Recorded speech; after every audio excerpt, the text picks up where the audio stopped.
All right, we're back again here on UPLINK TV, talking more about our video game history series. And my name is George Smith. And I'm George Portugal. And we are George Squared. so right now what we have in front of us right over here is the Generation 6 of consoles. We have the Game Boy Color, PlayStation 2, Nintendo Gamecube, Sega Dreamcast, and the Xbox.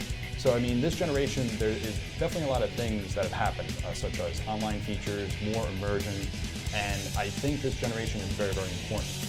So one of the things that we want to talk about first is the immersion factor. George, yeah, sure. Yeah, so you can see, some really big changes in the way that games are developed and designed in this console generation. When you look at like the previous generation of, the Sony PS1, the Saturn, the N64. For one, at this point, developers were way more comfortable with designing three-dimensional games. Like at the start, like you look at those early 3D games, and some people nailed it. Like Super Mario 64 is a good example. Like you actually have kind of an open world, and you have other games where, like say Bubsy 3D, where they really fell flat on their face with that concept. But by the time that these consoles were getting developed and released, most of those production houses, they knew what they were doing. They knew how to create immersive 3D worlds, and now with superior consoles at their disposal, with like more graphics, more capability, they could really make these huge worlds. I know one that really came to mind for me was GTA 3, like Grand Theft Auto 3. That was the reason why I purchased a PlayStation 2, because I'd seen it at a friend's house. It was a huge world. I felt like you could do like anything with that game, and I remember the graphics were out of this world, like so good at the time, and I mean, that's just one of like so many games in that console series. I mean, I know you can certainly talk about Gran Turismo. Yes, definitely. So I've been a fan of Gran Turismo for a long, long time, and to have games like Gran Turismo 3 A-Spec and Gran Turismo 4, they really push the boundaries. I mean, even something that I talked about with the graphics. Yeah. On the PlayStation 2, they actually went up to 1080i. That's right. Which is very, very limited amount of games that were able to do that. That's right, and it looks pretty stunning, and certainly on a modern display, like you have no problem with that. And I mean, since you mentioned the video, that's also a really big step up with this generation of consoles. Like if you look at Gen 5, if you look at all the earlier consoles, the best you can do is S-video or maybe composite video or something like this. So with all of these consoles, with the exception of the Dreamcast, you have options for component video. So the PlayStation 2, the Gamecube, and the Xbox all had their official component cables and third party. With the Dreamcast, you also get high quality video using VGA out, where you can get 480p content. So at this point that was a big change, and so connecting these up to a modern display really isn't that difficult compared to some of those earlier consoles. Yeah, and currently right now on the market that there are plenty of, whether it be component cables still have access to it, even HDMI adapters. Yeah, the GameCube has that HDMI adapter. Mm-hmm. Most of these consoles have some kind of HDMI mod as well. Like this Dreamcast, in fact, is modified for HDMI. Mm-hmm. There is a mod in development that lets you connect this. Will soon let you connect this via HDMI. And again, I'm probably soon in the Xbox too. Wouldn't surprise me at all. So like so this generation, if you pick these up, I mean, still they're pretty plentiful and easy to get, and using them is not that difficult. Another thing that is really cool about these is the fact that like online functionality really was becoming standard. So yeah, why don't you kind of go into that a little bit? Yeah, so I mean, with all these different systems that we have over here, like the PlayStation 2, first off, you actually had to get a network adapter. Yeah, so I'm gonna just flip this guy over real quick, and yeah, you can see this one has a net adapter, so you can plug this in via a 56K modem, or Ethernet. Or hopefully greater. Yeah, or hopefully Ethernet. And there were some games, like there was a Final Fantasy game, I believe it was maybe 11, I can't recall exactly. Yeah, I'm pretty sure it's 11. Yeah. That offered that online functionality out of the box. The GameCube also has that. The GameCube also did, I believe, have a broadband adapter. It did, yeah, it had an Ethernet adapter. Important. I know that even on the Dreamcast, if you take a look at it as well, it does have a 56K adapter on the back. Yeah, it's stock with a 56K modem, and then there was a really kind of hard to find, but it exists, an Ethernet adapter for the Dreamcast as well. Yeah, and then lastly, the Xbox rather, came natively with an Ethernet port on the back. So as you could take a look, as you could see, over here. I feel like the Xbox in particular was really ahead of its time with regard to online play. So you had the Xbox Live Network. It was a really rich ecosystem. A lot of games supported it. and it was free, and it was really kind of foreshadowing what was going to happen in the next generation and certainly in the modern era, where you have this really big, well-developed online ecosystem. And what's cool about all these consoles too is that, thanks to modern, hardware and techniques, all of them still have an online ecosystem. So there are methods that you can use to connect all these consoles up to the internet and still play these games online, which I think is really awesome. Yeah, and I mean, something that's very interesting to note with all the consoles that we have over here, back in the Super Nintendo, and back with the Sega Genesis, they had the X-Band adapter, so you're able to play online. Yeah. But now you actually see this more mainstream. So it's actually fascinating to see how all these game companies were able to definitely gravitate towards that and adopt that. But the other thing that's very different with all these consoles is, like you have the PlayStation 2 as an example, had CD-ROM and DVD-ROM for their games. Gamecube had their own proprietary discs that were like very, very smaller than standard DVDs. Yeah, the mini DVDs, that's right. And then the Sega Dreamcast also had mill CDs, actually. Yeah, that's right. So each console had its own way of kind of addressing the fact that, CDs at this time period were easy to find, easy to burn. So if one wanted to make illicit copies of games, you couldn't just use straight up CDs. You had to come up with some way of making that harder. And so each system had its own method of doing that. And like you said, the GameCube had that the mini DVDs. This had the mill CDs. And yeah, you can take a look here that this is kind of where the smaller mini DVD would go in. And to some degree, all of these had some measure of effectiveness. Actually, there's one of our panelists, Modern Vintage Gamer, goes into a lot of detail about how each of these security methods were circumvented by people over the years, and it's a really interesting story. Yes. But yeah, so that's always been a concern for console manufacturers. One other thing that's, I think, just one last thing to mention about the Xbox too is that it had a hard drive, and that's something that we kind of take for granted now. Like all of our modern consoles are kind of like computers, but the Xbox was really the first console to do that, to have an integrated hard drive for storage and that kind of led the way for the modern era. And then in comparison to like the other systems that you have the standard memory cards for both the PlayStation 2 and also the GameCube.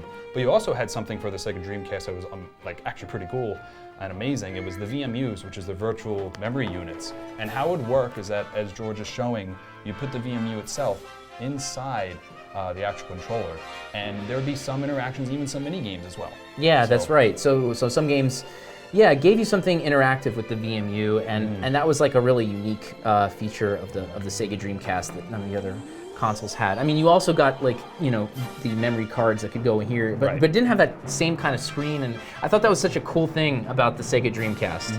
I mean, I think out of all these consoles, for me, I feel like the one that I'm really attached to and that had such a short life too was the Sega Dreamcast. I mean, it started off with, I think it was the first one that was released in this collection of consoles. It had some really good titles, but then as soon as the Sony PlayStation 2 came out and became a smash hit, Sega was in trouble financially. They knew it wasn't gonna pick up pace, and a decision was made to just get out of the console market. And then not shortly after that, you saw Sega games on a Nintendo GameCube, and to me that was like being a kid who grew up in the '90s. And seeing the wars between the Super Nintendo and the Sega Genesis, that was the weirdest thing. I remember that, It was unbelievable. I mean, even you start to see games on the Xbox even. Yeah. And that's like an amazing thing, because I mean, there are even some games like on the Sega Dreamcast that were arcade quality, especially because it came from or was developed at the same time with an Naomi board. Yeah. So then to see him come over here and to have that same quality was really awesome. Yeah, it was. Yeah, that was a crazy part of this particular console generation, and I'm always going to be attached and miss Sega, but they certainly went out with a really good console. So now something I was going to mention too, which was very interesting. I mean, before in the previous generations, one thing that really comes to mind, like the PlayStation, that was PlayStation, and they also had the PS1. And then Sega Genesis had Sega Genesis 1, 2, and 3, and there's many different variants from the console side of it. But what you really started to see also was color variants and limited editions, and those specific types. I know that with the Sega Dreamcast, for example, had the Sega Sports. I also know they have a very, very limited Hello Kitty one that we've had at our expo in the past. That's right. And then the GameCube had so many different color variants. Yeah, that's right. Awesome. I mean, unfortunately in the United States, we only got like 3 or 4. We got the Platinum, we got the Indigo, which is the original, and the Black. But in Japan, like seriously, there's like 20 or so different hardware. It's unbelievable. Yeah, and they're so cool, and I wish we had gotten that. The Xbox also had the Halo edition. Yes. And a couple of other variants too. And you know, I think with the PS2, there's a couple color variants. I think they did this the least. But still, there are some interesting ones in Japan. I think there was like the white one, I think that there was. Yeah. I believe so. I don't remember exactly, but yeah, it was like kind of crazy, like with at least the console side of things, of like what was available out there, and it really like what like anybody can really have enjoyed. Yeah. Based on the variant side. That's right. And then another thing as we show over here, we actually have a Game Boy Color. And that's very interesting because Game Boy was out for a very, very a while. Really long time. And they came out with the color variant, and there were specific games that could only be played on a Game Boy Color. Right. Like, I know that there are games that were released like Legend of Zelda: Link's Awakening DX. Yeah. And Bomberman DX, and they looked like, to have it on a handheld, vibrant and fantastic with those colors. When the Nintendo was working on the Game Boy Color, I think they had kind of a unique situation because they were putting together a new piece of hardware which eventually became the Game Boy Advance, which was, you know, in the late 90s, not ready for prime time yet. And so, you know, there was some internal tension about what to do, whether they should bring that out faster or whether they should be more iterative and slow. And in the end, like, I think the deciding factor that really, you know, got them going was, or going in the direction of making a color was Pokemon. Like, Pokemon ended up being this crazy huge success that I don't think anybody really expected. And it spawned a whole bunch of clones and derivations, and so it kept that original Game Boy and Game Boy Color like alive for many years to come. The other thing too was that like at this time, like in the handheld market, Nintendo was dominant. Like there was nobody. Like all of their competitors were defeated, aside from maybe Tiger handhelds. Yeah, maybe Tiger handhelds. And so like they were able to make more of an iteration. And that's what this is. So it's, you know, at its core, it has a Zilog Z80 processor, which is the same processor that's inside of the original Game Boy. I think it just has a few beefed up specs so that it can have 8 colors. And this worked for a while. This held them over until about, like, I don't know, about maybe 2001, 2002 or so. And it was a great commercial success. And then at that point, you know, they developed their hardware sufficiently so that they could release the Game Boy Advance. And technically we don't have one here to display, but we do have the Game Boy Player. And this is actually a Game Boy Advance that internally, like the hardware is actually Game Boy Advance, and it connects up to the GameCube. And so it allows you to play Game Boy Color, and Game Boy Advance all on your television, which is like super awesome. And what was amazing about that is that you think about in the Super Nintendo when that was around, you had the Super Game Boy. Yeah, and that's right. That was a big deal. So then you came to this, and I mean, there's some people who are out there who actually say having the Game Boy Player with the GameCube is actually the most preferred way to get the highest quality to play Game Boy games. Yeah, you really can. Yeah. So with the right kind of there's homebrew software that you can use that can give you like extremely good results with the Game Boy Player. And you know, this was the final console in the Game Boy series. I think altogether there were maybe 1,000 games made for this, so a really huge library. There's a lot of great games on there too. And you know, they made a couple of different like versions of it. The first one was more like, you know, it's a larger version with like also with a reflective screen, just like this guy. So, you know, without that direct sunlight, you know, playing those is pretty unpleasant. And then you came out with the Game Boy Advance that was the flip. And yeah, the backlit screen. Yeah, the SP, and then there was a version of the SP with a backlit screen that's absolutely beautiful. And then the Micro as well, which was late in the console. Yeah, the Micro is ridiculously tiny. Yeah, but those are really fun to collect for. There's, again, lots of shell variants, just like there are for all these other, you know, home consoles, which is cool. And nowadays too, there's so many different ways to modify Game Boys, just like the original Game Boy. There's like a ton of different modifications. So there are screen replacements for the Game Boy Color. You can amplify the sound because those speakers are honestly not that great.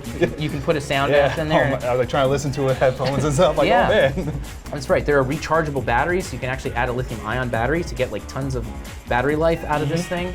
And the same is true for the Game Boy Advance. So with the Advance, there's also these really nice screen replacements and lithium-ion battery mods and sound amp mods to just really get like this awesome experience out of those consoles and really extend the life of them. And something just want to mention with the Game Boy Advance, which was really, really cool, was, and it just to have that see-through variance, you know, just like to see all the circuitry and all the components, like that was awesome. Yeah, that's right. The network support on these systems was also nice too, and so that's actually very much in keeping with, you know, these consoles as well. It's very simple to link these up so that you can have 4 players playing a game, and there was, you know, a pretty sizable number of games that supported that kind of thing. Yeah, I mean, something just talking about like with the Game Boy Advance and the Gamecube, what they did have a special Game Boy Advance link adapter. Yeah, the link adapter, that's right. And I mean, one of the games I remember playing, which was a ton of fun, definitely suggest you get a chance to do it, is Pac-Man Verse. Really? So with Pac-Man Verse, you have a Pac-Man Verse, you play it on the Gamecube, and then you have, you're actually Pac-Man, and then on the different Game Boy Advances, you have the ghosts and you're trying to actually chase Pac-Man. Oh, that's so you're actually cool. doing on the screen and, you know, you're trying to chase Pac-Man. So it's one of those things. I think Legend of Zelda, Four Swords Adventure was has another it. one that has Yeah, and actually Wind Waker has like a special feature that you can only do with the with that Game Link thing. So it's really, I don't know, it's really cool that they came up with these kinds of things.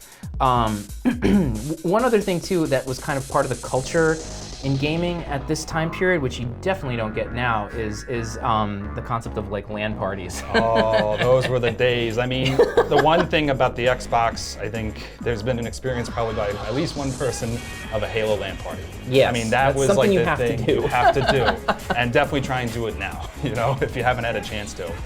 That's something that always live in my memory for the rest of my life. So yeah, talk about a little bit about what it meant to do that. Like, how would you do that? You'd link them all up through Ethernet, right? You link them all through Ethernet, and you would actually have, I believe, you know, like a network hub, and then everybody would be able to play online all together, and you have 4 different monitors, like, you know, 4 big CRTs, you know, which is always a thing to lug around. But to have that experience and be in the room and to be like, you know, tag team and everything else, and even like multiplayer matches or free for all, so many different, you know, memories and so many memorable moments, you know, with my friends. Yeah, same here. And like SOCOM also is like another game on the PS2 that was similar to that as well, with a network adapter. Yeah. And then also with the GameCube, there's not that many games that actually do have LAN support, but 2 of them that come to mind for that is 1080 Avalanche. Oh, Avalanche 1080, yeah, and then also Mario Kart Double Dash. Oh, that's got to be great for a LAN party, actually. Man, it's crazy.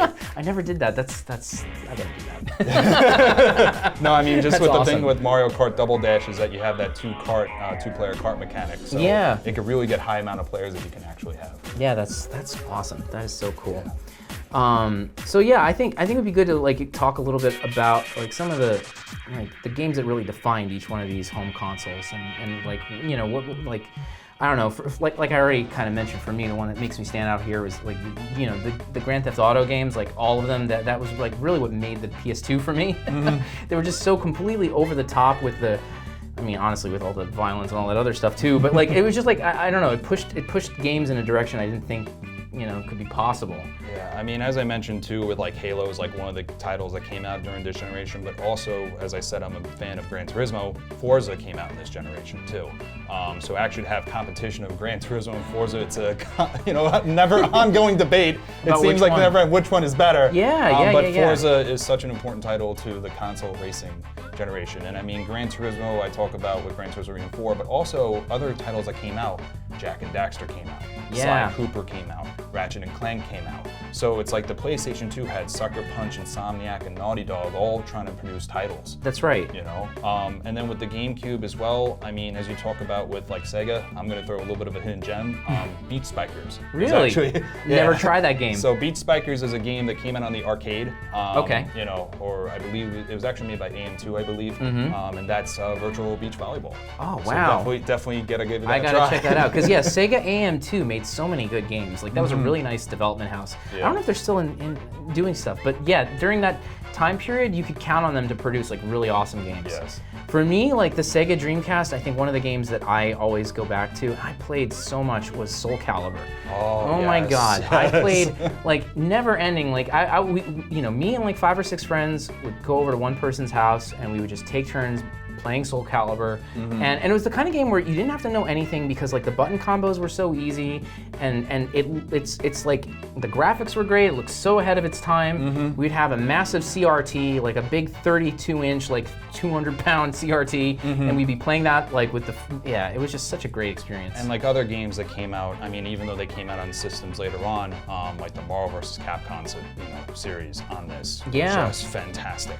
Yeah, you kind of mentioned this already, but with the Dreamcast, the hardware that's inside of here is very close to arcade hardware called the Sega Naomi. So, in previous console generations, the consoles at home were always trying to say, like, we've got the arcade experience. Right. And a lot of times that was just a hollow promise. It didn't really mean anything. Like, yeah, it was approaching the arcades, but the arcades always had superior sound, superior graphics, and it was always a pale imitation of the arcades. But I don't really believe that to be the case with Gen 6, like especially with the Dreamcast. I mean, it literally is arcade hardware. It's not that different from a Sega Naomi, and so the experience you got on these was like really top notch. Like, I mean, there's even, as we talk about a game that's classic on the system in arcades, is Crazy Taxi. Oh yeah, that's another game that I played to death on this system. Yeah. And like, there's nothing. I mean, you can have it on like the other console variants and stuff, but just there's something different about playing it on a Sega Dreamcast. Yeah. I don't know what it is. I don't know if it's like graphics or anything else, but they're just something different. Yeah,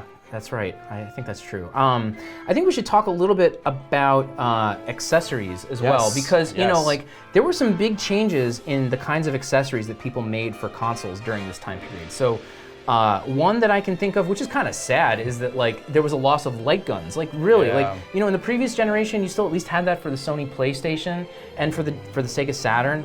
But by this time period, yeah, there were light guns, but almost no support anymore, which that kind of stunk. Another thing you mentioned with accessories, I mean, if you take a look at the Xbox, the Dreamcast, and the Gamecube, they had 4-player controller ports. Yeah. The PlayStation 2 was the one that you still had to use a multi-tap. So that was something that was definitely major, of going more towards 4 players instead of just 1 or 2 Yeah, players. not needing adapters and just out of the box 4-player support, and that's something that continues to this day. Another thing on the topic of controllers is that during this console generation, we finally get wireless controllers. Yes. Oh, the Wavebird. Yeah, that's right. Nintendo led the way with the Wavebird, which is a really great controller. It feels excellent. It's extremely responsive. You don't have any kind of dropout or anything like that. And eventually the other consoles followed suit. Not necessarily by first party, but there were third party, like the Logitech for the PS2. I have one of those. I've had one of those too. That's my go-to controller for the PS2. It's a really nice controller. I don't know if there was one for Sega Dreamcast. I don't believe there was, because it was just so short-lived. But there's definitely one for the Dreamcast. I'm sorry, for the Xbox. Right. This was during the era when Mad Catz reigned supreme. And so you could reliably go to a GameStop and find a Mad Catz controller, and if you were gonna have 4 players on the fly and you needed something, you could get some garbage Mad Catz and be like, here, You needed it in a pinch, it worked. Yeah, it worked. Was important. It worked for like a few hours, and that was it. It still worked. That was important. Yeah, that's right. But then there were also some oddball controllers during this time period too. So I remember with the Dreamcast, there was a weird fishing accessory controller for I think Sega Bass Fishing, which is kind of cool. Yep. Also Samba de Amigo. Oh yeah, Samba de Amigo had those. Yeah, the maracas. Yeah, there were bongos for the Sega Dreamcast. And we forgot about one important one for Sega Dreamcast. I know what you're gonna say. What am I gonna? Seaman.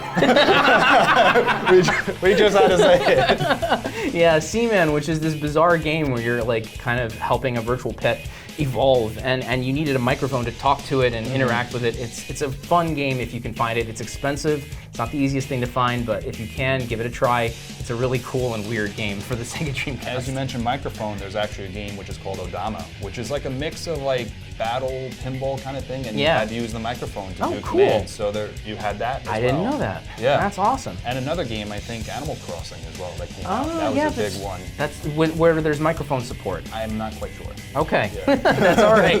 That's all right. But yeah, I know that at least there's Odama for the mic. Yeah, so I mean, I feel like that's a pretty good overview of this generation. I mean, there was really a lot of innovation, a lot of cool changes, some of which we still have to this day, and this is definitely one to visit if you're not familiar with this time period. So yeah, and I think really to see with this generation, unfortunately, Sega no longer makes consoles. So this is the point where you see the big 3, which is Nintendo, Sony, PlayStation, and Microsoft with the Xbox. So this is definitely where you start to see going into the next generation of what's where we are now. Where we are now. Yeah, exactly. All right. Thanks again for watching. Thank you.